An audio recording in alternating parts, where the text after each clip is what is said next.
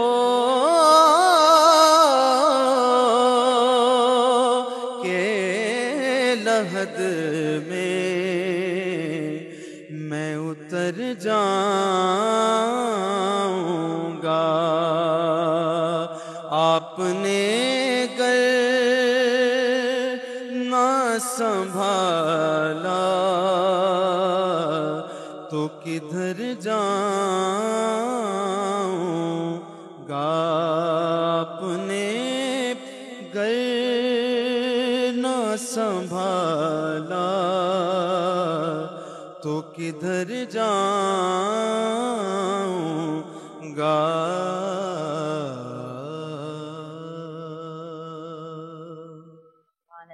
سبحان اللہ جزاک اللہ عباس احمد نقشبندی. اللہ تعالیٰ نے آپ کو ماشاءاللہ بڑی خوبصورت آواز سے نوازا ہے. ماشاءاللہ ماشاءاللہ. اللہ تعالیٰ آپ کو اور بھاگ لگائے. ایک بات مولانا صاحب جو بہت زیادہ دیکھی جاتی ہے دفتروں میں، مرد حضرات جو ہیں وہ دوسرے مردوں کے ساتھ کمپٹیشن میں آ جاتے ہیں. ایک بندے نے آپ کے کسی کولیگ نے، کسی ساتھ آپ کے لیول کے بندے نے نئی گاڑی خرید لی یا نئی موٹر بائک خرید لی، تو آپ نے اس کو دیکھا، آپ نے دل میں بھی بڑے گلے کیے، لوگوں کے ساتھ بیٹھ کے بھی غیبت کی کہ پتہ نہیں اس نے کیا کیا، ضرور یہ کوئی الٹا کام کر رہا ہوگا. غیبت بھی کر دی، ساتھ میں پھر آپ نے کوئی 4-5 اور الٹے کام بھی کر لیے، چوری بھی کر لی دفتر میں، ایسا بھی کام کر لیا کہ کسی طرح وہ جو اس نے موٹر بائک لی ہے اس سے بہتر موٹر بائک یا اس سے بہتر گاڑی آپ خرید لیں. کچھ اس پہ ہمیں گائیڈ کریں گے؟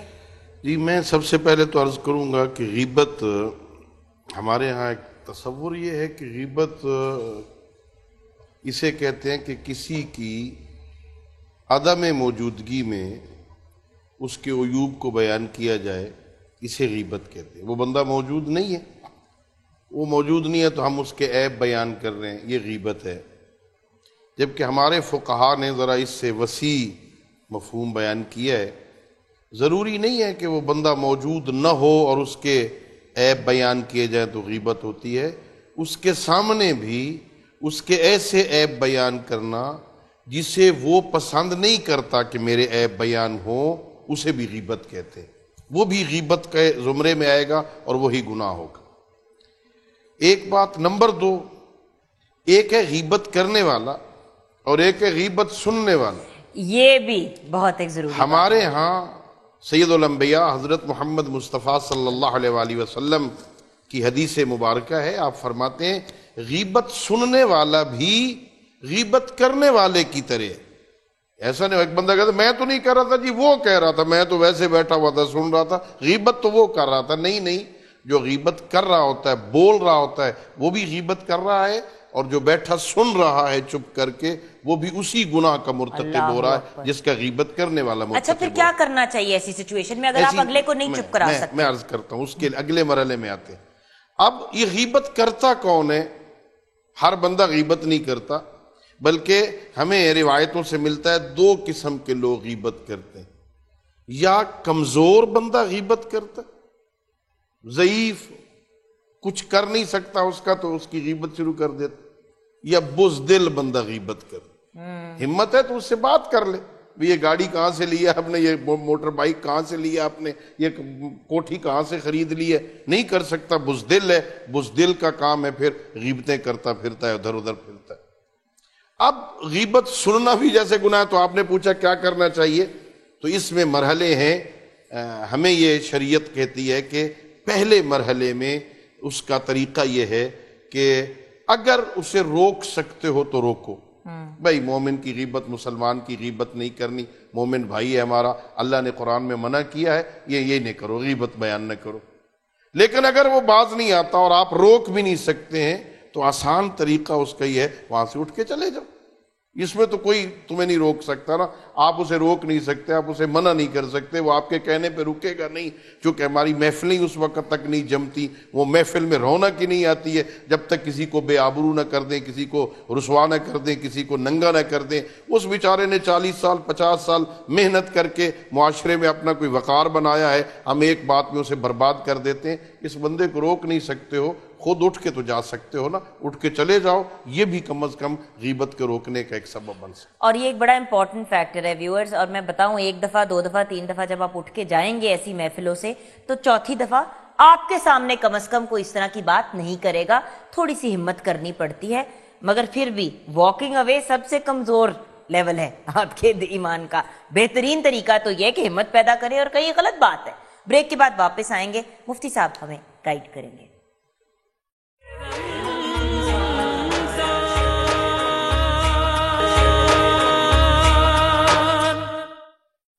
Viewers welcome back from the break. Break کے بعد ہمیں جوائن کیا ہے حافظ فیصل جمیل نے۔ السلام علیکم بھائی، ہم کلام کی طرف تو جائیں گے لیکن مفتی صاحب گفتگو کو آگے بڑھاتے ہوئے میں حضرت کی گفتگو کو آگے بڑھاؤں گا اور میں یہ بتاؤں کہ نبی رحمت صلی اللہ تعالیٰ علیہ وآلہ وسلم سے پوچھا گیا یا رسول اللہ صلی اللہ علیہ وسلم غیبت کیا ہے؟ فرمایا کہ غیبت وہ جو تم اپنے بھائی کی عدم موجودگی میں وہ عیب جو چھپے ہوئے ہیں وہ بیان کرو۔ پوچھا گیا یا رسول اللہ وہ عیب تو اس میں ہوں تو بھی غیبت ہے؟ فرمایا اسی لیے تو میں غیبت کہہ رہا ہوں، ورنہ وہ تو پھر نہ ہوں تو وہ تو بہتان ہے، بالکل یہ اس سے بھی بڑا گناہ ہے۔ اور غیبت کرنے والا اپنا نقصان کس طرح کرتا ہے؟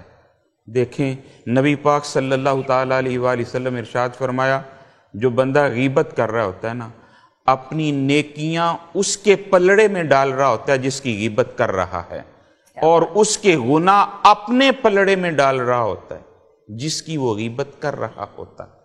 اور حضرت نے بڑی خوبصورت بات کہی کہ غیبت کرنے والا بھی اتنا ہی مجرم ہے جتنا کہ غیبت سننے والا۔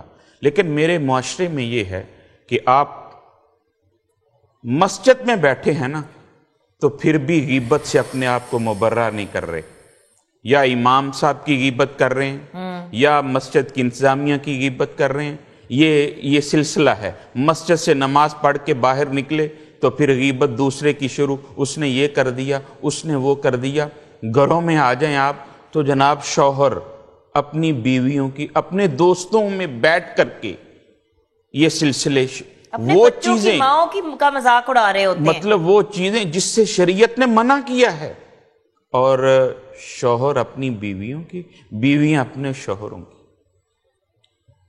اور اسے گناہ نہیں سمجھتے۔ تو یہی تو کہتے ہیں کہ سچ تو بول رہا ہوں کہ یہ بالکل مطلب اسے گناہ نہیں، حالانکہ یہ کبیرہ گناہوں میں سے ایک بہت بڑا گناہ ہے غیبت۔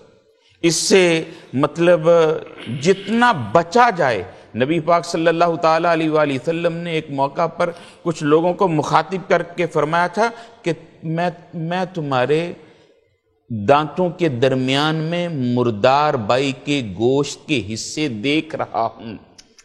پوچھا گیا یا رسول اللہ صلی اللہ علیہ وسلم یہ کیا؟ فرمایا تم اپنے بھائی کی غیبت کر کے آئے۔ لیکن ایک سوال ہے، اب دیکھیں یہ میاں بیوی والی جو بات آئی تو ایک تو چیز، کبھی کبھی ہم گھر پہ ڈسٹرب ہوتے ہیں کسی چیز کی وجہ سے، شوہر کی طرف سے بیوی کسی بات سے پریشان ہے، کوئی ایسی اس نے چیز کی ہو جس سے بہت دل دکھا ہو۔ اب اگر میں اپنی امی سے یا اپنی بہن سے یا اپنی بہت قریبی سہیلی سے بات کرتی ہوں کہ اس نے یہ کیا ہے، مجھے سمجھ نہیں آ رہی میں کیا کروں، اور اسی طرح شوہر اپنی بیوی کی بات کرتا ہے کہ وہ ہر وقت میری امی کے بارے میں فضول باتیں کرتی ہے، مجھے سمجھ نہیں آ رہی میں اس عورت کو کیسے سمجھاؤں، کیا یہ بھی غیبت کے زمرے میں آتا ہے؟ کیونکہ دیکھیں کبھی کبھی انسان نے دل بھی تو ہلکا کرنا ہوتا ہے مفتی صاحب، کہیں پہ تو بندہ اپنا ملبہ نکالے جو اندر جمع ہوا ہے۔ بالکل یہ غیبت کے زمرے میں ہے، اور دل ہلکا کرنے والی بات یہ ہے کہ مالک کے آگے رو لے۔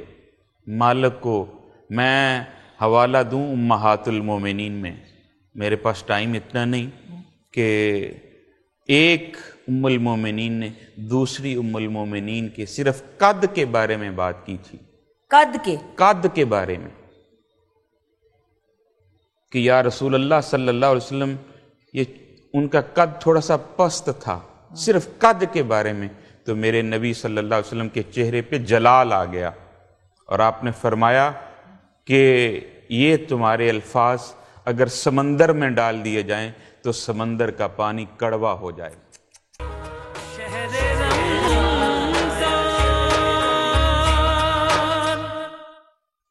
Welcome back from the break viewers. Programme کے آخری مرحلے کی طرف ہم آ گئے ہیں, آخری سٹیج پہ, اور گفتگو کو ریپ اپ بھی کرنا ہے. اور ہمارے بہت ہی پیارے بھائی, بہت ہی ٹیلنٹڈ نعت خواں ہاور رضا نے بھی ہمیں جوائن کیا ہے بریک کے بعد. السلام علیکم بھیا,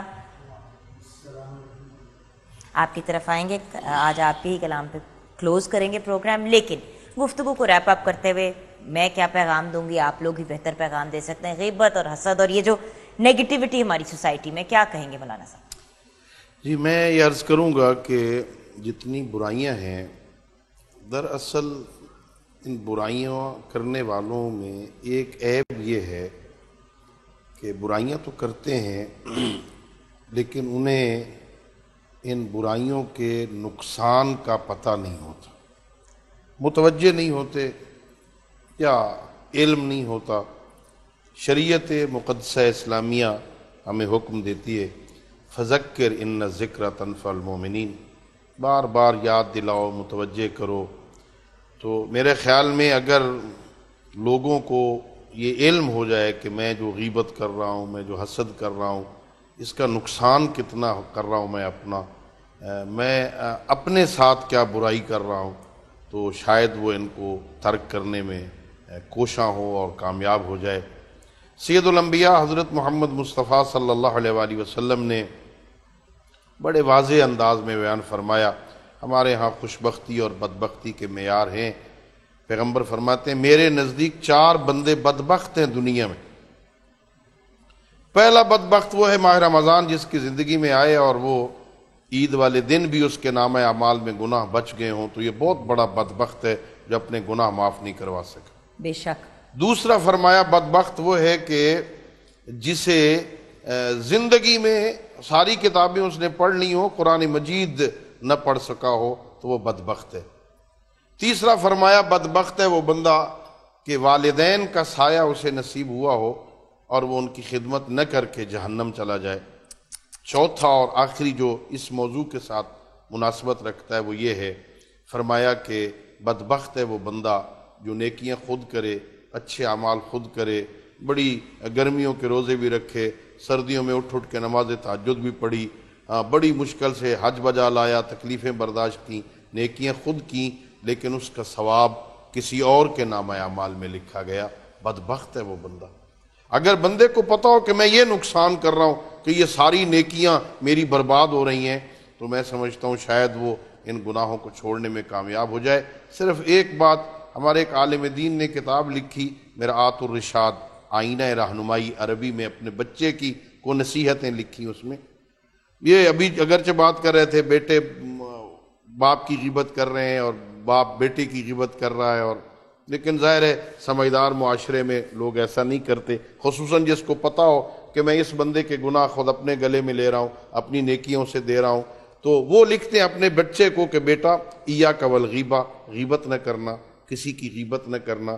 غیبت کرنے سے نیکیاں ادھر چلی جاتی ہیں, ادھر کے گناہ ادھر آ جاتے ہیں.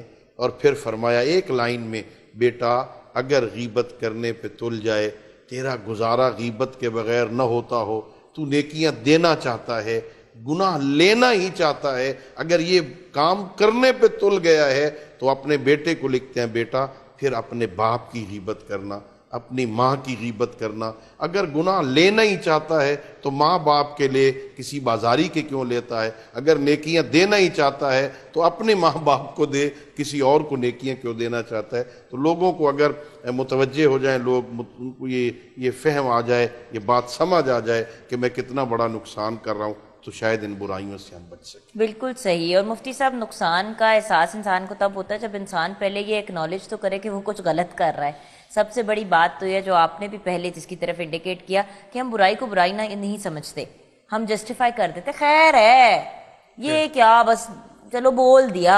یہ بہت کامن پرابلم ہے. جی میں آخر میں یہ گزارش کروں کہ حضرت فرما رہے تھے نا عالم دین نے اپنے بیٹے کو, یہ دراصل یہ نصیحت کے طور پہ, تنبیہ کے طور پہ تھا, ورنہ ان کا یہ مقصد کا تعان نہیں تھا کہ تو اپنے باپ کی غیبت کر, تو اپنے باپ کی ماں کی غیبت کر. دیکھیں حسد, چونکہ میں کلوز کر رہا ہوں, سب سے پہلے بندے کو اللہ کی تقسیم پہ راضی ہونا چاہیے، بالکل، تو حسد سے بچ جائے گا۔ جو اللہ کے تھوڑے پہ راضی ہو جاتا ہے نا، اللہ اس کے تھوڑے سے عمل سے بھی راضی ہو جاتا ہے۔ بے شک، اس کی تقسیم پہ جو راضی ہو گیا نا، اللہ اس کے تھوڑے سے عمل پہ بھی راضی ہو جائے گا۔ غیبت سے اپنے آپ کو کس طرح بچانا ہے؟ اپنے اندر حسن ظن لے آؤ، دوسروں کی خوبیوں کی طرف جاؤ، خامیوں کو بالائے طاق کر دو۔ ان کے اندر جو اللہ نے خوبیاں دی ہیں، میرے مالک نے کوئی انسان ایسا نہیں بنایا جس کے اندر خوبیاں نہ رکھی ہوں۔ اس کی خوبیوں کو دیکھو، خامیوں کو چھوڑ دو، کیونکہ اعمال کا حساب میرے اللہ نے لینا ہے، بندوں کو نہیں، بندوں نے بندوں کا نہیں لینا۔ بالکل، بندہ جب حسن سو کو چھوڑ کے حسن ظن کی طرف بڑھ گیا نا، تو وہ غیبت سے بھی بچ جائے گا، حسد سے بھی بچ جائے گا، چغلی سے بھی بچ جائے گا، جھوٹ سے بھی بچ جائے گا، اور اللہ کی تقسیم پہ بھی راضی ہو جائے گا۔ اللہ تعالی ہم سب کو ان بری عادات سے بچنے کی توفیق بھی عطا فرما دے۔ اس رمضان کے مہینے میں میرا پیغام یہی ہے، اپنے اندر حسن ظن لے آؤ، اپنی سوچ کو اتنی وسعت دے دو کہ دوسرے کو جو اللہ نے عطا کیا ہے اس پہ راضی ہو جاؤ، خوش ہو جاؤ، اور اس کی برائی جو اس کے اندر ہے اس کو چھپانے کی کوشش کرو، اس پہ پردہ ڈالنے کی کوشش کرو۔ کھڑی شریف کے شہنشاہ نے کیا خوب کہا تھا کہ ایک گناہ میرا ماں پیو ویکھے، دیوے دیسن کالا، لکھ گناہ میرا مولا ویکھے، پھر بھی پردے پاون والا۔ کیا کہنا، اللہ ہمیں پردے ڈالنے کی توفیق دے، اللہ ہمیں حسن ظن رکھنے کی توفیق دے، اللہ ہمیں حسن سو سے بچنے کی توفیق دے۔ یہی زندگی میں کامیابی ہے، یہی دنیا کی کامیابی ہے، یہی آخرت کی کامیابی ہے۔ کیا خوبصورت خوبصورت بات کی آپ نے، بہت بہت شکریہ مولانا صاحب، بہت بہت شکریہ مفتی صاحب۔ یہاں پہ ہم اپنے پروگرام کو کلوز کرنے کی طرف جائیں گے، خاور بھائی کلام پیش کریں گے۔ سانسوں میں معطر سی ہواؤں کا گزر ہو،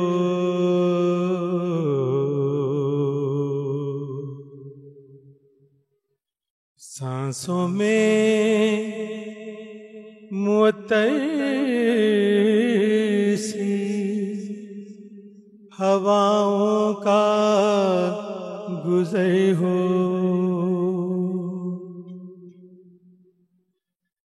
اے کاش مقدر میں، اے کاش مقدر میں مدینے کا سفر ہو،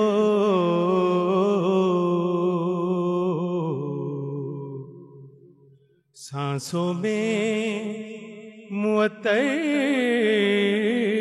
سی ہواؤں کا گزر ہو،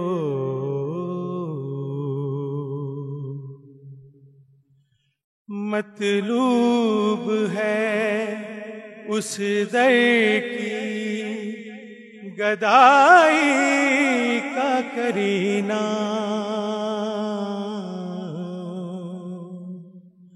مطلوب ہے اس در کی گدائی کا کرینہ، اے والی کوثر کبھی، اے والی کوثر کبھی مجھ پر بھی نثر ہو،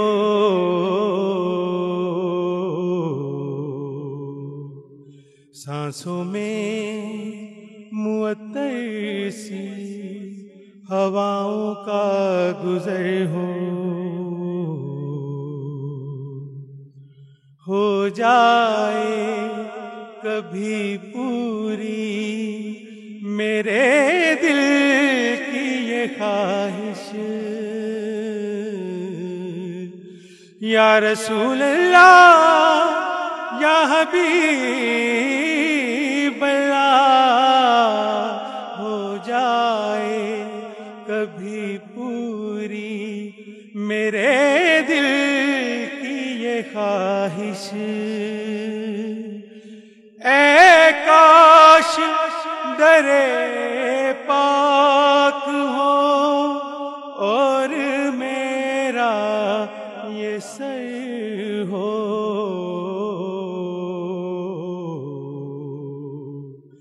سانسوں میں معطر سی ہواؤں کا گزر ہو، عرفان پہنچ جاؤں کسی طور مدینے، عرفان پہنچ جاؤں کسی طور مدینے، اے کاش دعاؤں میں، اے کاش دعاؤں میں میری اتنا اثر ہو،